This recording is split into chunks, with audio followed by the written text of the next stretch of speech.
తెలంగాణ రాష్ట్రంలో మన హైదరాబాద్ నగరం మాత్రమే ఎయిర్పోర్ట్ ఉన్నటువంటి విషయం మీకు అందరికీ తెలుసు. ఈరోజు హైదరాబాద్ తర్వాత అతిపెద్ద నగరము చారిత్రాత్మకమైనటువంటి ఓరుగల్లు పట్టణంలో కూడా ఎయిర్పోర్ట్ కావాలని గత అనేక సంవత్సరాలుగా అనేక ఉద్యమాలు లోక్సభలో అసెంబ్లీలో చర్చలు జరిగిన విషయం మీకు అందరికీ తెలుసు. ఈ విషయంలో కేంద్ర ప్రభుత్వం గత అనేక రోజులుగా రాష్ట్ర ప్రభుత్వంతో ఉత్తర ప్రత్యుత్తరాలు చేస్తూ ఉన్నాం.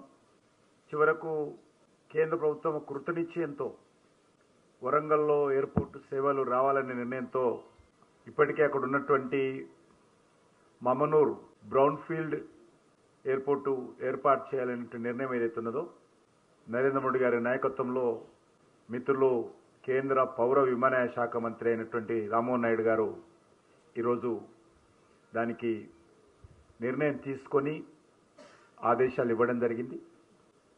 నేను తెలంగాణ ప్రజానీకం తరఫున ప్రధానమంత్రి గారికి రామ్మోహన్ నాయుడు గారికి హృదయపూర్వకమైనటువంటి ధన్యవాదాలు తెలియజేస్తా ఉన్నాను.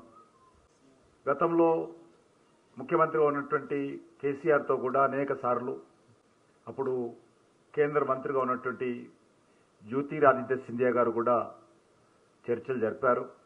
స్వయంగా వారే వచ్చి ఎయిర్పోర్ట్ కోసం కేంద్ర ప్రభుత్వం సిద్ధంగా ఉందనే విషయం చర్చలు జరిపిన విషయాన్ని కూడా ఈ సందర్భంగా మనవి చేస్తున్నాను. స్వాతంత్రానికి ముందు అతిపెద్ద విమానాశ్రయంగా ఈ యొక్క ఎయిర్పోర్ట్కు గుర్తింపు ఉంది. దక్షిణాసియాలోని అతిపెద్ద ఎయిర్పోర్టుగా గుర్తించేటువంటి వారు ఇటువంటి ఎయిర్పోర్టు ఈరోజు మళ్ళీ ప్రజలకు అందుబాటులో తీసుకురావడం కోసం నిర్ణయం తీసుకోవడం జరిగింది. ఇది తప్పకుండా వరంగల్లో ఉపాధి అవకాశాలు మెరుగుపడతాయి.